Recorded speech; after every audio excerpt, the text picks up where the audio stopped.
पैसे को निकाल के अपने भाई को दे रही है तब भी मत बोलो। बहू बहू क्या कर रही है तू? बेटे की कमाई को यूं ही दे रही है ससुराल वाल अपने भाई। बोलो मत, चुप रहो।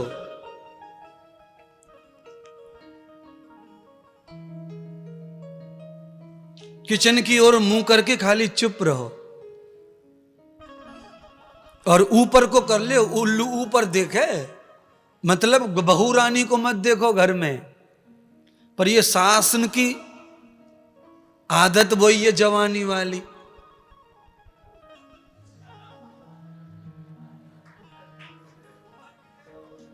सास है दिन भर देखेंगी क्या कर रही है बहू। अब बता, अवस्था चल रही है। भगवान ब्रह्मा कह रहे हैं कि चौथी अवस्था में हमने तुमको आयु दी उल्लू की, तो उसको शांति से बिताओ। चुपचाप बैठे रहो डाल पे। खटिया में से भी चर्र की आवाज आई तो डांटेगी बहू। चुप रहो। बढ़िया बुढ़ापा कटता है ये बताना चाहता हूं। बुढ़ापे में चुप रहने में जितना सुख है उतना ज्यादा ज्ञान देने में सुख नहीं है। अच्छा, कुछ बूढ़े लोग तो इतनो ज्ञान बांटे कि पूछो ही मत। हमने कहा तुमको इतना ज्ञान है कि 3 घंटे कुर्सी पर बैठ के फलानी वाली जो औरत है उसको इतना सिखा रहे, तो तुम क्यों नहीं सीख रहे? अरे तुम खुद दुखी हो, दूसरों को सुखी का ज्ञान दे रहे हो बाबड़ो। अगर हम दुखी हैं तो दूसरों को सुख का ज्ञान देना व्यर्थ है।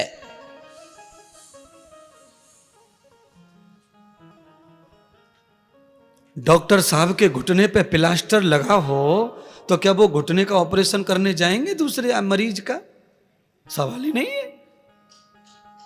डॉक्टर कुछ आईसीयू वार्ड में फिट हो रहा हो, यहां पे लगा रखा हो ऑक्सीजन, तो डॉक्टर जाएगा दूसरे को ऑक्सीजन लगाने? नहीं जाएगा। तो यही सिद्धांत अपना।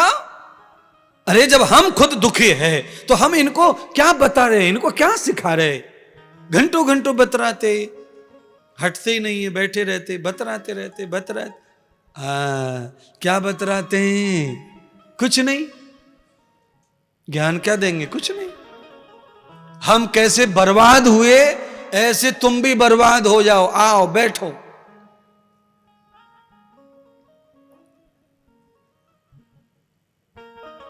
स्वाद पैदा करना हो तो एक ठेला खरीदो 3000 रुपया को।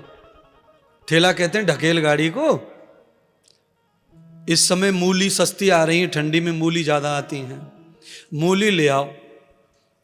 वैसे मूली को तो ऐसे भी खा सकते हैं सीधी सीधी भी, पर स्वाद बढ़ाना हो, महंगाई बढ़ानी हो तो मूली ला के छिलका छीलने वाली से छिलका निकाल लो और बीच में चाकू से 4 फाड़ करके लाल मिर्ची घुसेड़ दो, उसमें थोड़ा सा नमक डाल दो और परिक्रमा मार्ग में खड़े है जाओ।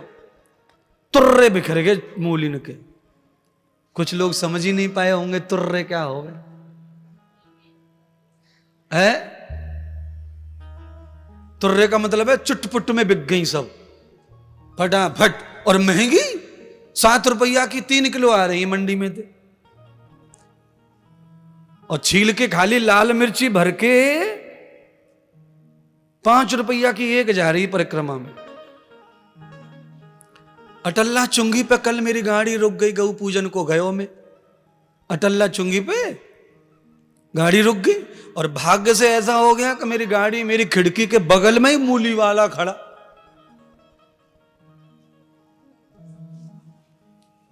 हुर हुर हुर हुर डाल के नमक मिर्ची 7 रुपए की हो गई। कीमत बढ़ गई, स्वाद बढ़ गया, संतुष्टि बढ़ गई, खाने वाले की, बेचने वाले की, सब खुश हो गए। इसीलिए ये जो कुर्सी पर बैठ के बिना बजे के 4-4 घंटे जो बतराते हैं, ये मूली में नमक मिर्चाला भर भर के बेच रहे बातों को। कीमत बिल्कुल नहीं है बातों में, पर नमक मिसाला, नमक मसाले डाल के। मसालो समझ गए कौन सा मसालो है?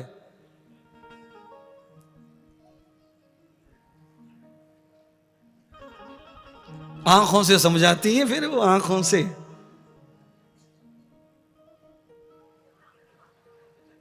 इसका मतलब है अम्मा, अम्मा ये बताना चाहती है सामने वाली चाची को कि तेरे पड़ोस, तेरे बगल में जो बैठी है ये बादर फाड़ के थेगरी लगावे।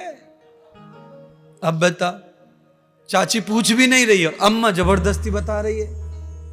तो जो जबरदस्ती बताते हैं बुला बुला करके ज्ञान, दूसरों की चुगली, ऐसे लोगों को अपने 7 जन्म का दुश्मन समझना चाहिए। ये 7 जन्म के दुश्मन होते हैं। हम सुनना नहीं चाहते और हमको बुला बुला के सुना रहे हैं दूसरे के बारे में। तुमको अच्छा लगता है ना कि हमें कोई किसी की खोटी बात बता दे, कोई लीक पॉइंट बता दे, कोई कमजोर वीक बात बता दे। अरे हम पूछ ही नहीं रहे, तुम क्यों बता रहे हो उसके बारे में भाई? हम नहीं पूछ रहे ना, और तुम अपने आप बताते जा रहे हैं उसके बारे में, उसके बारे में। हम पूछ कहां रहे हैं तुमसे? बिना पूछे कोई किसी के बारे में अनर्गल बोलता है तो वो समझ लेना वो तुम्हारा दुश्मन है, तुम्हारी खटिया खड़ी करने की योजना बना रहा है। तुम्हें गड्ढे में गाड़ देगा, तुम्हें नजर लगा देगा, तुम्हें अपने जैसा कर रहा है वो। डूबने वाला कभी बचाता दूसरे को, बोलिए, डूबने वाला कभी दूसरे को बचा सकता?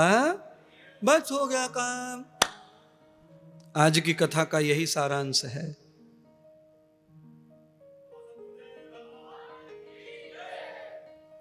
आज के बाद में कान मरोड़ लो ना एक बार, मैं हूं तो देख लूं वहां सही से पकड़ो लो। बिना वजह के कोई हमें दूसरे की कुछ बात बुराई बतावे, समझ लो ये अच्छा आदमी। दूसरे की बुराई हमें क्यों बता रहा भैया? बुराई का मतलब समझ लो, बिना मतलब हमें कोई बुराई बतावे, पड़ोसी की, अड़ोसी की, हम पूछ भी नहीं रहे तो भी बता रहा है। तो इस बुराई को आप ऐसे समझो जैसे आपके मंदिर में इसने गंदगी फेंक दी। अच्छा बोलो, आपके घर के मंदिर में कोई गंदगी फेंक जाए तो आपको अच्छा लगेगा? बस यही गंदगी है ये। बुराई माने वही, जगह, वस्तु, समय अलग है पर बात वही है, चीज वही है। चाहे विचारों की गंदगी हो, चाहे मल की गंदगी हो, चाहे कूड़े की गंदगी हो, गंदगी गंदगी होती है अकारण ही।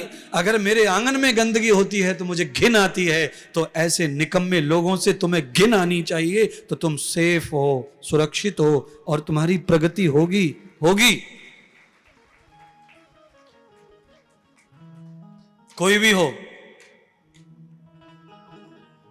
आपको फोन करके बता रहे, हेलो ये बात है, ऐसी बात है, ऐसी बात है, ऐसी बात है। अरे इधर से जवाब दे दो कि हम पूछ रहे हैं क्या तुझे किसी के बारे में, क्यों बता रहा है हमें? अरे तू बता क्यों रहा है? अगर तू बता रहा है इसका मतलब यह है कि तू ऐसा है, और जिसके बारे में बता रहा है वो चंद्रमा की तरह, सूरज की तरह साफ है, सुंदर है। गंदा तो तू है। ऐसा जवाब देना सीख जाओगे तो उन्नति हो जाएगी, सफल हो जाएगी। है? उसने गधे का गोबर डाल दिया, तुमने घोड़े का डाल दिया, तो गोबर ज्यादा हो जाएगा, गंदगी बढ़ेगी।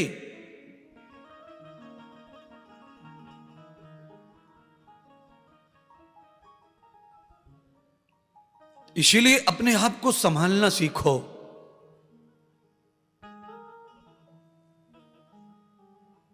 सामने लाने की ताकत तुम में है नहीं और सामना करने की ताकत नहीं है, तो संभलो ना, सुधरो ना, बचो ना, अच्छे हो जाओ, तुम्हारा विकास होगा, तुम्हारी उन्नति होगी, तुम सफल होंगे। यही भागवत है। जीवन जियो, जीवन सीखो, ये भागवत है।